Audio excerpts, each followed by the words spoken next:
आज दिनांक 12 फेब्रुवारी 2026.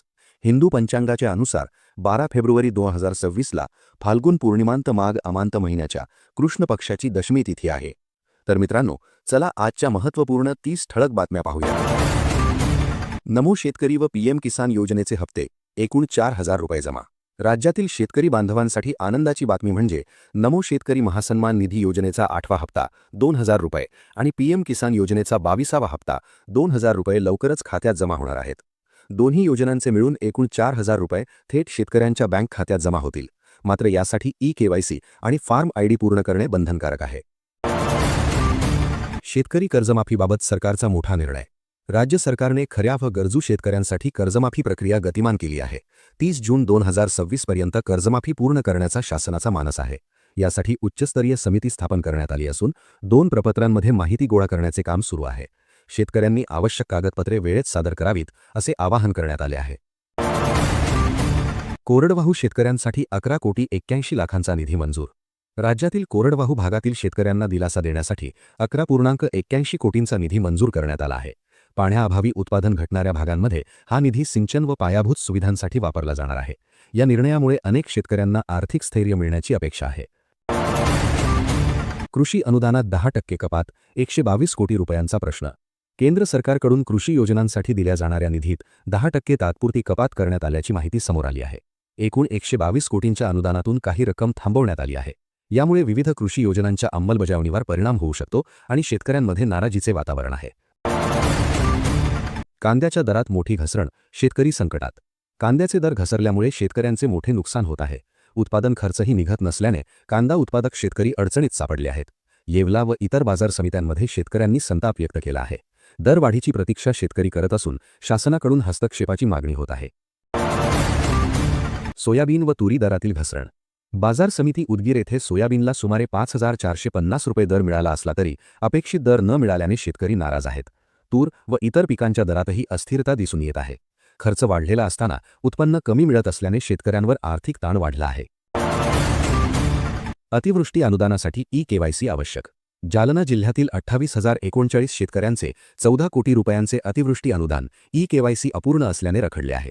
शासनाने स्पष्ट केले आहे की अनुदानाचा लाभ घेण्यासाठी ई-केवायसी पूर्ण करणे अत्यावश्यक आहे, अन्यथा शेतकरी अनुदानापासून वंचित राहू शकतात. सोलार पंपामुळे शेतकऱ्यांना दिलासा. वारंवार खंडित होणाऱ्या वीज पुरवठ्यामुळे त्रस्त शेतकऱ्यांसाठी सोलार पंप योजना फायदेशीर ठरत आहे. सौर ऊर्जेमुळे सिंचन सुलभ झाले असून उत्पादनात वाढ होण्याची शक्यता आहे. यामुळे वीज बिलाचा भार कमी होऊन शेतकऱ्यांना आर्थिक लाभ मिळत आहे. किसान कॉल सेंटर योजना. केंद्र सरकारकडून शेतकऱ्यांसाठी किसान कॉल सेंटर योजना राबवली जात आहे. या माध्यमातून शेतकऱ्यांना पीक व्यवस्थापन, कीड नियंत्रण, खतांचा वापर आणि हवामान सल्ला मिळतो. योग्य मार्गदर्शनामुळे शेती अधिक उत्पादनक्षम होण्यास मदत होत आहे. सिंचन प्रकल्पांसाठी 15,000 कोटी रुपयांच्या कर्जाला मान्यता. राज्य मंत्रिमंडळाने सिंचन प्रकल्पांसाठी 15,000 कोटी रुपयांच्या कर्जाला मान्यता दिली आहे. या निर्णयामुळे सुमारे लाखो एकर जमीन ओलिताखाली येणार असल्याचा दावा करण्यात आला आहे. पाण्याची उपलब्धता वाढल्यास उत्पादन वाढून शेतकऱ्यांचे उत्पन्न सुधारण्याची शक्यता आहे. उत्तर महाराष्ट्रात कर्जाचा डोंगर. धुळे व नंदुरबार जिल्ह्यातील सुमारे 81,000 शेतकऱ्यांकडे 1,258 कोटी रुपयांची थकबाकी असल्याची माहिती राज्यस्तरीय बँकर समितीच्या अहवालातून समोर आली आहे. वाढते कर्ज आणि घटते उत्पन्न यामुळे शेतकरी आर्थिक संकटात सापडले आहेत. अवजारांच्या अनुदानासाठी 11 कोटी रुपयांची मागणी. कृषी विभागाकडे शेतकऱ्यांना अवजारे खरेदीसाठी अनुदान देण्यासाठी 11 कोटी रुपयांची मागणी करण्यात आली आहे. आधुनिक अवजारे वापरल्यास शेती अधिक कार्यक्षम होईल. मात्र निधी उपलब्ध झाल्यानंतरच वितरण प्रक्रिया सुरू होणार आहे. वन्य प्राण्यांमुळे रब्बी पिकांचे नुकसान. राज्यातील अनेक भागांमध्ये वन्य प्राण्यांकडून रब्बी पिकांचे मोठे नुकसान होत आहे. शेतकरी हवालदिल झाले आहेत आणि नुकसान भरपाईची मागणी करत आहेत. शासनाने तत्काळ पंचनामा करून मदत जाहीर करावी अशी अपेक्षा व्यक्त होत आहे. खरीप पीक विमा लवकरच मिळण्याची शक्यता. शेतकरी खरीप हंगामातील पीक विम्याच्या रकमेची प्रतीक्षा करत आहेत. फेब्रुवारी महिन्यात विमा रक्कम जमा होण्याची शक्यता वर्तवली जात आहे. विमा मिळाल्यास नुकसानग्रस्त शेतकऱ्यांना मोठा दिलासा मिळेल. शेत जमिनींच्या पोट हिस्स्यांची मोजणी, भू आधार क्रमांक. राज्य सरकारने शेत जमिनींच्या पोट हिस्स्यांची अचूक मोजणी करून प्रत्येक भूखंडाला स्वतंत्र भू आधार क्रमांक देण्याचा निर्णय घेतला आहे. 7-12 व नक्षांमध्ये सुसंगती आणण्याचा प्रयत्न आहे. यामुळे जमीन व्यवहार अधिक पारदर्शक होतील. शब्द पाळला, मुंबईचा महापौर महायुतीचाच होणार, हिंदूच होणार आणि मराठीच होणार, असे कॅप्शन देत सीएम देवेंद्र फडणवीस यांनी व्हिडिओ शेअर केला आहे. हा व्हिडिओ महापौर पदाची निवडणूक होत असतानाचा आहे. यात महापौर पदाच्या नावाची घोषणा करण्यात येत असल्याचे दिसत आहे. दरम्यान भाजपच्या रितू तावडे मुंबईच्या महापौर झाल्या आहेत. यावेळी फडणवीस उपस्थित होते.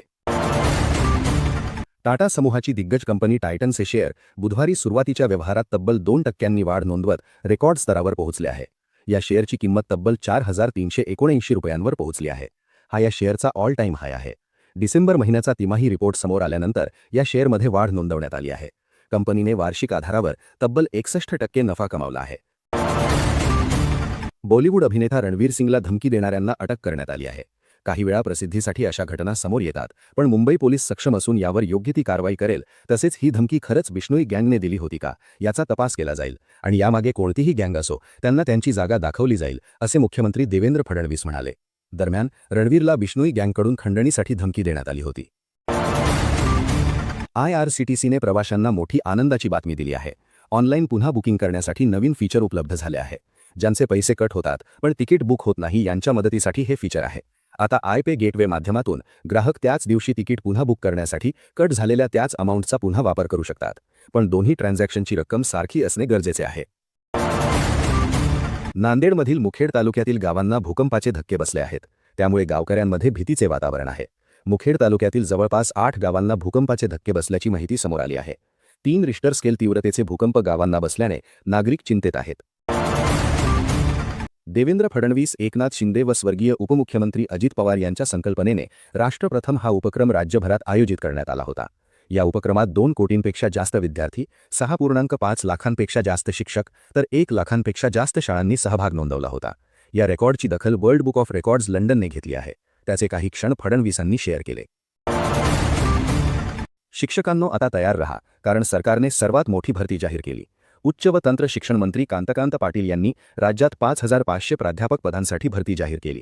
यामुळे अनेक वर्षांपासून रखडलेली प्राध्यापक भरती पुन्हा सुरू होणार आहे. आता शिक्षक वर्गातून समाधान व्यक्त केले जात आहे. महाविद्यालयांमध्ये सुमारे 11,000 रिक्त जागा आहेत. त्यापैकी सरकारकडून 5,500 जागांसाठी मंजुरी मिळाली आहे. अजित पवार महाराष्ट्राचे लाडके नेतृत्व होते. त्यांच्या विमान अपघाताची सखोल आणि नीट चौकशी झाली पाहिजे, ही मागणी चुकीची नाही. तसेच सध्या चौकशी चालली आहे. चौकशी पूर्ण होऊ दिली पाहिजे. भारतातल्या चौकशी यंत्रणांवर कोणीही अविश्वास दाखवू नये. या अपघाताचं सगळं सत्य बाहेर येईल असा आम्हाला विश्वास आहे. अजितदादांच्या मृत्यूचे राजकारण होणार नाही, याबाबत प्रत्येकाने लक्ष दिले पाहिजे, असे सीएम फडणवीस म्हणाले. HSRP नंबर प्लेट बसवण्याची मुदत संपली आहे. त्यानंतर याला मुदतवाढ मिळणार का याकडे लक्ष लागले आहे. त्यातच आता येत्या 15 फेब्रुवारीपासून उच्च सुरक्षा नंबर प्लेट न लावलेल्या वाहनांवर कारवाईला सुरुवात केली जाणार असल्याचे परिवहन विभागाने स्पष्ट केले आहे. त्यामुळे वाहन चालकांच्या खिशाला कात्री लागणार हे नक्की. दरम्यान पुण्यात अजून 15 लाखांपेक्षा जास्त वाहनांनी ही नंबर प्लेट बसवण्यात आलेली नाही. सोन्या चांदीच्या दरात आजही घसरण सुरूच आहे. त्यामुळे मुंबईत आज 24 कॅरेट सोन्याचे भाव 1,58,000 आले आहेत, तर चांदीचे भाव 2,90,000 रुपये किलो आहेत. 10 दिवसांपूर्वी चांदीचे भाव तब्बल 4,40,000 पोहोचले होते. तेव्हापासून आतापर्यंत यामध्ये 1,50,000ची घसरण नोंदवण्यात आली आहे. तर 1,70,000 गेलेल्या सोल्यात 12,000 रुपयांची घसरण आतापर्यंत नोंदवण्यात आली आहे. T20 वर्ल्ड कपमध्ये भारत विरुद्ध पाकिस्तान यांच्यात 15 तारखेला सामना होणार आहे. या सामन्यात हँडशेक होणार की नाही असा प्रश्न क्रिकेटप्रेमींना पडला आहे. भारत आणि पाकिस्तानी खेळाडूंमध्ये हस्तांदोलन होण्याची शक्यता नाही, कारण रिपोर्टनुसार ICCने पाकिस्तानची अट मान्य करण्यास नकार दिला आहे. दरम्यान एशिया कपपासून हा हँडशेक होत नाही, त्याला पाकिस्तानचे वर्तन जबाबदार आहे. फ्रान्सचे अध्यक्ष इमॅन्युएल मॅक्रॉनच्या स्वागतासाठी भारत सज्ज झाला आहे. 17 ते 19 फेब्रुवारी दरम्यान इमॅन्युएल मॅक्रॉन हे भारत दौऱ्यावर असतील. या भेटीदरम्यान होरायझन 2057 रोडमॅप, इंडो पॅसिफिक हे महत्त्वाचे विषय असतील. पंतप्रधान मोदी आणि मॅक्रॉन मुंबईत भारत फ्रान्स इनोव्हेशन इयरचे जाहीरपणे उद्घाटन करतील. तर 19 फेब्रुवारीला मॅक्रॉन नवी दिल्ली येथे AI इम्पॅक्ट समिटमध्ये सहभागी होतील. केंद्रीय गृह मंत्रालयाकडून वंदे मातरमबाबत नवीन मार्गदर्शक तत्वांची जाहिरात करण्यात आली आहे.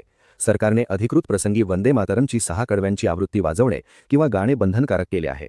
सर्व सरकारी कार्यक्रमांमध्ये आणि सर्व शाळांमध्ये जन गण मन या राष्ट्रगीतानंतर लगेचच ते वाजवले पाहिजे. 6 कडव्यांचा एकूण कालावधी 3 मिनिटे आणि 10 सेकंद असेल.